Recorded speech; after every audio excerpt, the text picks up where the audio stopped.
Hello, everybody, and welcome NBL Free Agency Market Watch. You can hashtag it, get involved. Liam Santa Maria is here. My name is Cam Luke. And let's start with the Sydney Kings because Chris Pongras, the CEO, email, videos, either way, all the members got a little bit of information. It's filtered out, obviously. And he speaks about the Sydney imports. All three are out of contract. And he said, look, we want them back, but it's highly unlikely it will go this way. Can you enlighten us a little bit, Liam, about what the search is and how it's all playing out for back-to-back championship runs for the Kings? Yeah, well, it's disappointing, isn't it? We kind of thought that this was the case. It was always going to be really hard, if not impossible, to bring back all three of those guys. But as long as there was no official statement or any replacement players announced, we held our breath and thought maybe, because they were the best import trio in the league last season, and it was a big reason in resulting in the championship. Now, does that mean they're all not coming back? Or does that mean, we're not going to have that trio, one or two? There's still hope for maybe one of them. I tell you what it does say to me, though, Cam. It says to me they've got someone signed.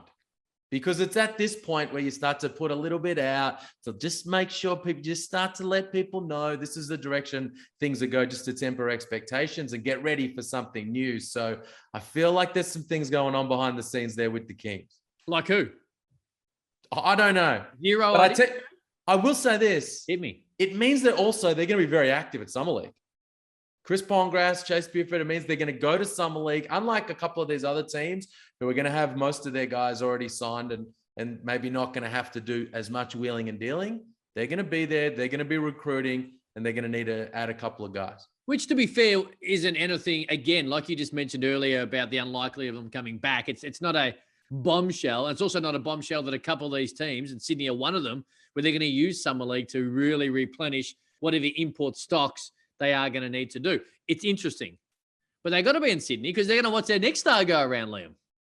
Well, that's right, Mccoy Maker. Vegas. Sorry, Sydney are going to be in Vegas. I stuffed it up because I'm excited for the young man. Fire away. Yeah, no, it was cool to see that announced today by the Chicago Bulls. Of course, Calder Gack is lined up for the Bulls at Summer League, and Mccoy Maker's going to join him. I was waiting to see where he was going to land because, yes, he went undrafted, but we saw last season in the NBL and in that championship campaign, he can really do some things.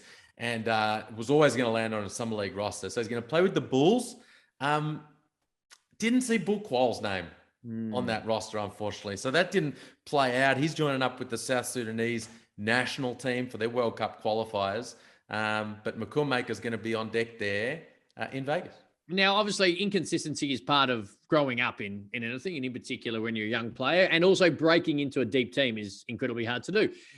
In 12 months' time, regardless of what happens here in Summer League, back at the Kings, if he does what he did in the back end of the year and being a really good depth piece for that championship team, if he does that for the full 12 months, the excitement around this young man is going to go to a new level, I think, this time, 12 months' time. I don't think he's going to be back at the Kings. Oh, jeez. I don't think, yeah. Hang on a second. No, I'm just getting a sense. Yes, it's a 2-year Next Stars deal that these guys sign with the league and then they get aligned with these teams. And he spent that 1 year with the Sydney Kings. But I'm just getting a sense that maybe that's not going to happen, that he's going to be going in a bit of a different direction after going undrafted after Summer League.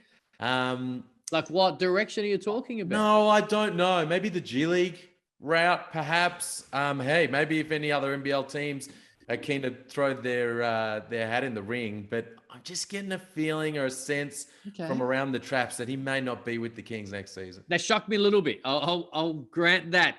Don't blame us, Kings fans. We can, of course, get involved. Hashtag NBL Free Agency Market Watch. Hey, Mayen had been rumored. This Cairns team, they're putting together a specific way. Adam Ford put it on the agenda.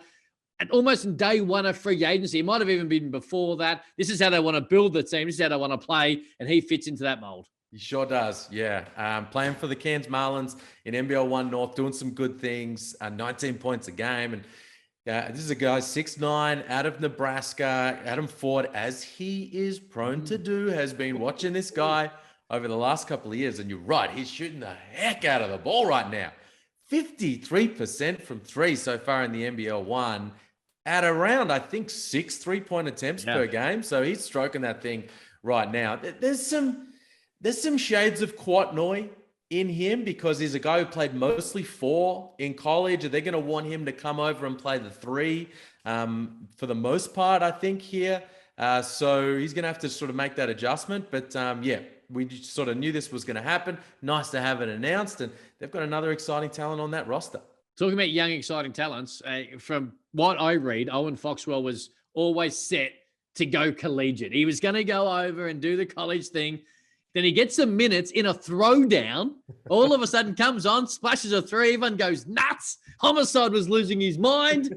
And he's like, you know what? Stuff college. I'm going to stay right here with Southeast Melbourne Phoenix, and signs back on. And it's going to be a DP, and looking forward to seeing what this young Victorian can do. Yeah, it's cool. It's cool for him, cool for them. Cool the way that played out at the end of last season. You love to see when a young kid gets an opportunity and he grabs it with two hands. And he did that in that game, and he did that in another game. I think it was maybe against the Breakers in Bendigo, and he made some most of his minutes. I've been saying to you, I think it's a savvy player from a front office perspective to have a point guard DP. I mean, I might be biased, but I think that's a good way to approach it, because you're going to need that guy at some stage throughout the season. So we see Owen Foxwell, he re-signs as a DP. The next guy I want to see signed up is Ben Air, because that's another guy now, not young per se, but a guy who took his opportunities late last season. Backup PG, I'm pretty sure the Taipans still need a guy like that. Ben Air, let's get that done. Sorry, man. Just making sure there's no Ingles bomb. Forget Woj bomb. It's all about Ingles bomb. Renee Ingles goes bang. And we'll talk a little NBA free agency quickly, because Joe Ingles ends up at the Milwaukee Bucks. We've had a fair bit of movement today. Jock Landale, of course, now a Hawk. Paddy Mills, well, I kind of got the idea that more money was coming his way when he opted out, and that was the way to go, that 2-year deal. So plenty of movement when it comes to the Australians with NBL links in the NBA free agency kickstarting. For sure. All those guys, as you say, Jock's an interesting one. We should talk about that in a sec. But I think we should. While we're at it, Jae'Sean Tate.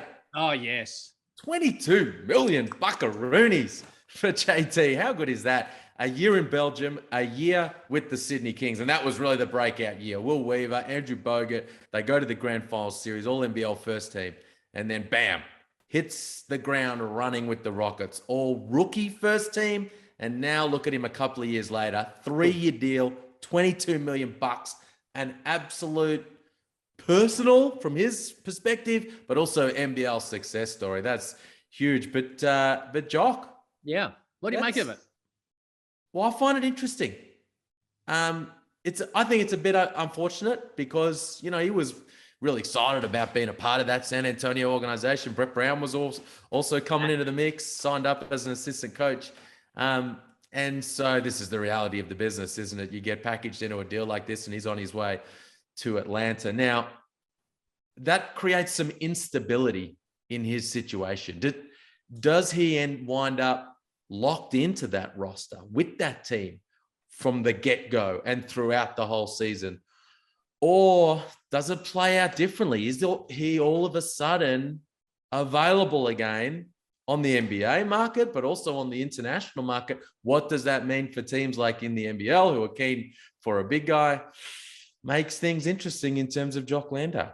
Hey, talking to US, Sam McKinnon spoke. They're going to go to Summer League. He really speaks about, at the end of it, how big Summer League is going to be for them. What did you make of Sam McKinnon's comments? Yeah, it was cool for him to get out on the front foot, because the Bullets fans have been waiting for some announcements. So he spoke to the things that they've got done, including re-signing Nathan Sobey, which was a big one and needed to happen. And he said, we're definitely going to get an import point guard, which was massive, because that's what we know that they need. He said, we're going to get an import 3-4. He's looking for an Antonius Cleveland type. Surprise, surprise. And then he spoke strongly about Summer League. He said, Summer League's going to be big for us. We're going to get there, be on the ground, going to try to pick up some guys. Well, he won't be the only one there, because you're going to be there as well daily from next Friday. Am I right here? Australian time. I'm normally a little confused, but it's going to be huge at NBL via all the socials. Liam Santa Maria, courtside, hustling and shuffling around. Enjoy it, my man, and we'll definitely touch base when you're over there. Thank you, brother. For everybody else stuck here in Melbourne at NBL, or Australia, sorry, I'm in Melbourne, and filthy on Liam Santa Maria. He's not taking me. Everyone else at NBL via the socials. See you next week.